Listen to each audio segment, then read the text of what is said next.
Hello. Welcome back to another episode of Leading Women in Tech. Everything you need to know as a woman in tech and how to be a great leader and hopefully change the world one little leadership decision at a time. Today, I want to talk about a topic which is a bit more optimistic than the last couple of episodes. The last couple of solo episodes I've done, we've talked about difficult things. We talked about inheriting a poor performer and also what to do when you inherit a crisis. But I want to remind you that there are other things that are more fun in our leadership. Situations aren't always inevitably lost.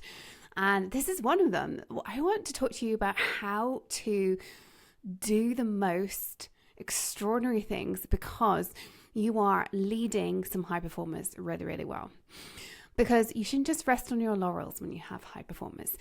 These shining stars need something from you. And that's what I want to dig into today. So let's dive in.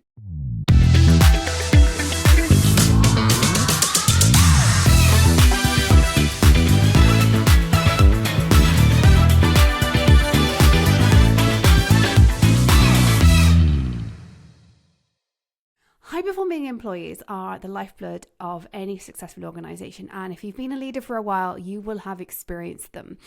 They are the ones you want to meet. They are the ones you want to have conversations with. They drive innovation. They drive productivity. They drive excellence. As a leader, it's our responsibility to not only attract this top talent, but to nurture and retain it. I have seen top talent being attracted and leave. I've also seen top talent wither because they aren't nurtured. So I want to talk to you about the unique characteristics of high performers, also sometimes referred to as high potentials. They are two different things, but they tend to apply to the same people. And also discuss effective leadership strategies to engage and motivate them, and uncover the secrets to creating an environment where such people thrive. And by the way, that quite often results in other people leveling up as well when you do this right. If it's not done well, sometimes other people actually fail to thrive because if you've got really high performing people to get all the attention, that can be a little bit toxic. In fact, what we want to do is show everybody else how great things can be when you're a high performer as well. So what do you need to do? You need to understand, first of all, what a high performer is. You need to actually understand what it means to be a high performer. A high performer is that person on your team who goes above and beyond. Because that is not their job description. I really, because this gets under my skin a little bit, where we're told that your job description is not your job, but somehow you need to do more than your job all the time. No, actually, a high performer is someone that goes above there and beyond their job description. They go above and beyond their goals to complete tasks. They take the initiative. So you do need to be comfortable with somebody taking initiative. And they're always, this is the bit that's really important, they are always looking to improve themselves and their team.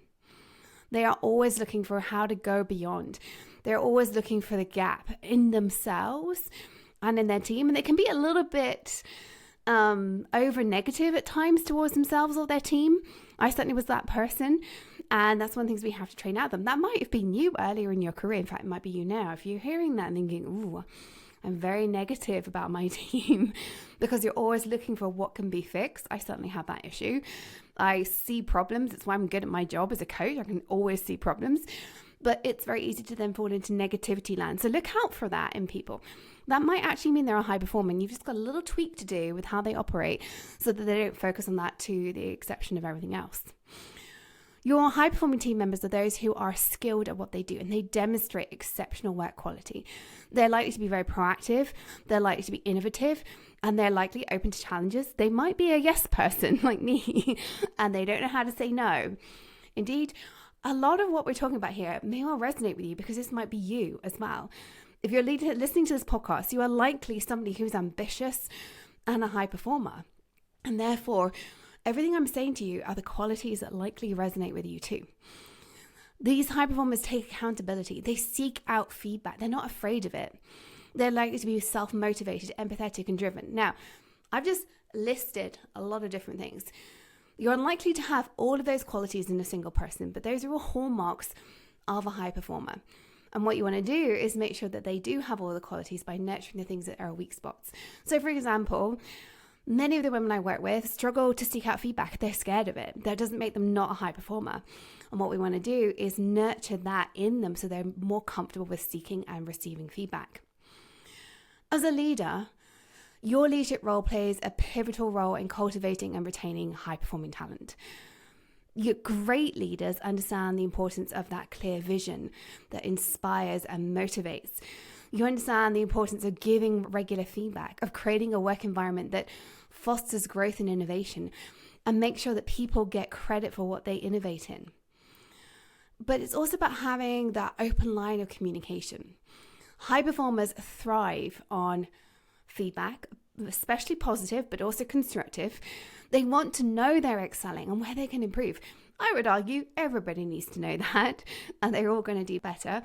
But your one-on-ones with such people need to include growth opportunities, need to be demonstrating how they're going to stay engaged and stay motivated. Another key aspect with a high performer where some of us go wrong is empowerment. If you're new to empowering your team, or you're a bit of a micromanager, dare I say it, we all have that tendency in us, I think, at times, especially when things are a little bit uncomfortable or when there's a crisis like we talked about in the last episode. We need to empower the people around us. When we empower them, they're more likely to be excited to deliver. They're more likely to stay high performance, and they're more likely to stay around. They're going to have a desire for autonomy. They want to take ownership of their projects, not just ownership of tasks. That means not solving the projects for them. I've seen this too many times as well, where I've had somebody in front of me who's so frustrated. They've got a great boss in every other aspect, but they're afraid to give updates to their boss because their boss is going to jump in and suggest things. And they're like, I don't need you to suggest things. I just need you to know where I'm at so I can complete the project. Your suggestions actually just derail me. So watch out for that one. Watch out for this. You've empowered them, but then you take it away by telling them how to solve the problem in front of them. They're not asking for it. Ask them instead, do you know what you need to do next? What is it you're going to do next? Don't say, have you thought about this? Have you thought about that? Why are you not doing this? That removes their empowerment. You only do that when you're not trusting that they can do this. When you do that, when you allow them to make decisions within their area of expertise, you are going to boost their job satisfaction. But it also encourages innovation. You want your team solving problems without you. If you're always jumping in to solve problems, you're going to shut down their ability to think innovatively and think outside the box. Mentorship is a key component as well for maintaining this relationship with your high performers, making sure that they are seeking opportunities for growth, that they maintain that ambition rather than it being beaten out of them. Leaders who take an active interest in their employees' careers provide that guidance, mentorship. You're going to forge strong bonds. You're now going to encourage them to stay and contribute to the success of you, your team, and your organization. So what I could summarize everything I've just said with is that retaining high performance really is about guidance, showing vision, having open communication, empowerment, and mentorship. When you do all of those things, you're going to create an environment where your high performers not only choose to stay, but remain high performers. Even as the rest of your organization up levels, they're also going to up level. One of the things that is very risky with a high performer, if you aren't doing these things, is that everybody else is going to get pulled up and they stop being a high performer because they haven't leveled up because you didn't give them the opportunity to. At that point, they're going to be frustrated and they're going to exit if they didn't before that. High performers are often drawn to organizations and leaders who can articulate a compelling vision. So you want to be demonstrating all the time how their work contributes to a larger purpose. It's your job to lead them on this. Let them make the decisions. Let them be empowered to do everything else. Your job is to provide that vision. Provide that more than anything. Once you've identified your top performers, though, you're going to want to make sure that you are leading and nurturing and supporting them as much as you do your underperformers. Your underperformers need a different kind of nurturing, but your high performers deserve this. And in fact, I found it's one of the most joyful things about my job is working with high performers. I'm very lucky to have a business where I am surrounded by high performers, both in terms of the women I work with who help me run my business and coach in my business, but also in terms of the women I get to coach, right? I'm spoiled. But it is such a joy to work with people who are high performers. But make sure you do work with them, right? You don't just leave them. You don't want to take away from them. but you want to make sure that you are coaching and mentoring them. Whereas your underperformers, you're going to be teaching a little bit more, maybe a little bit of mentoring, but mainly teaching. Your high performers, you are delegating, you're empowering, you're coaching, but they need as much time with you. It's just a different kind of conversation. Your top performers need that autonomy to get the work done. So they need time with you, but they also need to be given the opportunity to solve the problems without you jumping in, micromanaging them. They need flexibility. They need flexibility, by the way, to mess up too. Just because they're a high performer doesn't mean that they're not going to mess up. And I think it's really important to allow them to fail and learn from failure. Obviously, we don't want them failing on something really important, but allow them to make mistakes. Don't jump in and fix it, because they're not going to learn from that. There is a danger with top performers, though, that they can feel neglected and taken for granted, because a lot of their energy is given to succeeding, but as a manager, your energy is given to the underperformers and the things that are not working well. So it's really important to make sure you're giving recognition, that you're spending time recognizing them publicly, privately, and giving them opportunities for growth, and just demonstrating to them that you are grateful for what they're achieving in the organization. Your top performers will always be looking to improve. They'll always be looking for promotion. They're going to want to see that there's a route for them. And there is nothing wrong, by the way, in my opinion, of nurturing somebody so that eventually they do exit. What you do not want is a high performer becoming toxic because they've realized there's no future for them in the organization and you're not interested in them if they don't stay in their current role.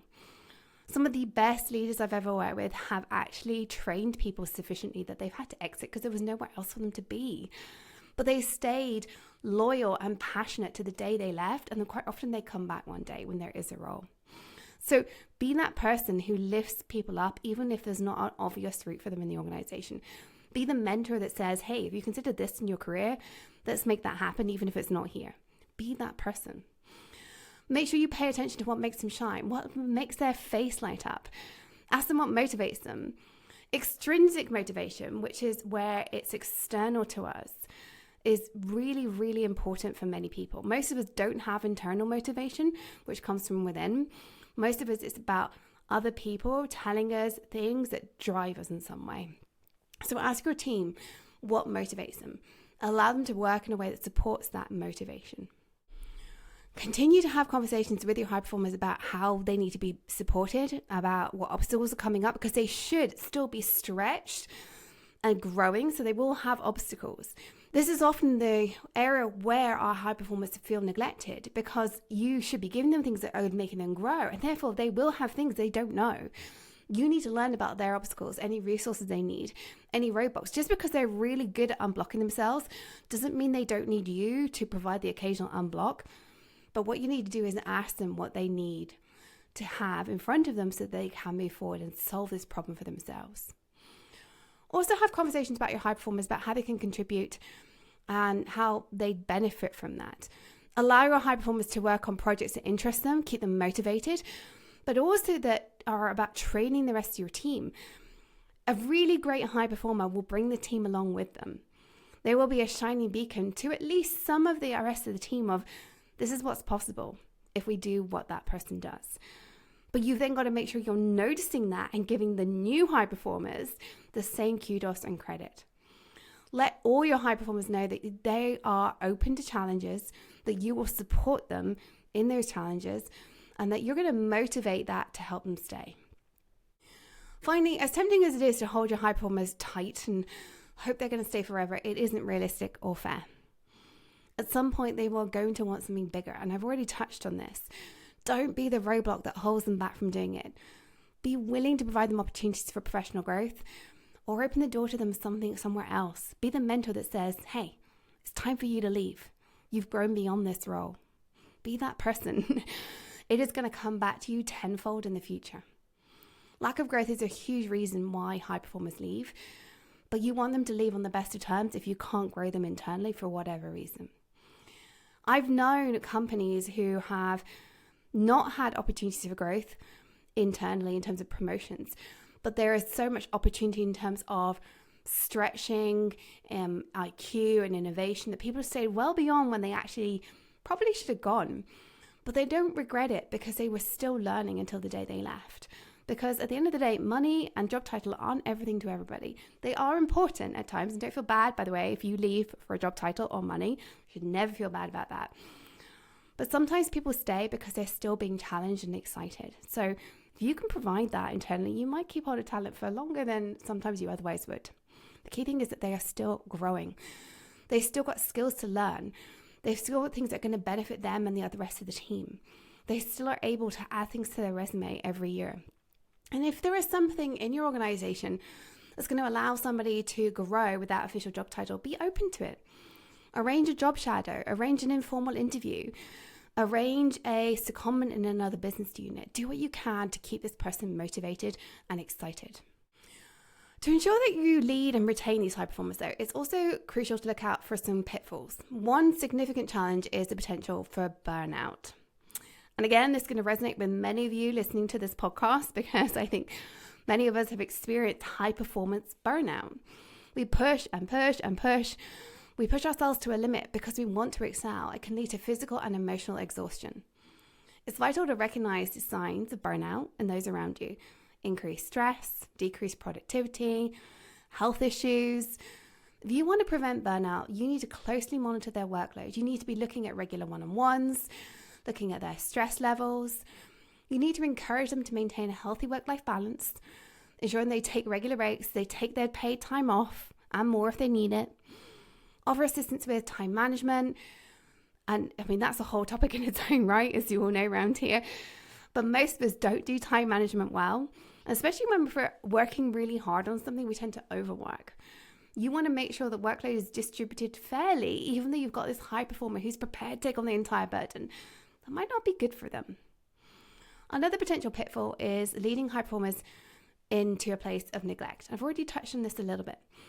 It's essential to acknowledge and celebrate the performance of high performers. And by the way, that means to publicly do it as well. Even if they're a little bit shy, there are ways to publicly do that make them feel less uncomfortable. You need to make sure that in your regular one-on-ones, you're talking about progress and concerns, and they have a voice. They need opportunities for skill development and growth, even though they're already a high performer. That all prevents jealousy and resentment because sometimes your high performers will become jealous of the training that you're giving your low performers. Equally, your low performers get jealous of your high performers, so it works both ways. Everybody, irrespective of whether they're high performing or not, needs to be recognized, celebrated, and given opportunities for growth. Every single one of them. What the real difference when you've got a high performer compared to a low performer is low performers get primarily training and a little bit of mentoring. High performers get a little bit of mentoring, but more delegation and coaching. That's the real difference in how you're going to behave with them. You don't tell them how to solve their problems, but they still get the same kind of contact with you. If you recognize and proactively address the challenges and the opportunities with a high performer, as well as the rest of your team, you are going to nurture a culture of inclusion, support. You're going to motivate more than just the high performer. They're going to see that there's a benefit to being productive, benefit to being harmonious with each other. You're going to create this enjoyable workplace where everybody thrives and contributes. Quite often when you have a high performer, it snowballs into a team of high performers. That's why you get high performance teams, not just individuals. When you have an individual and it stays that way, quite often it becomes toxic because there's something else going on. Your goal is to snowball it into a high performing team.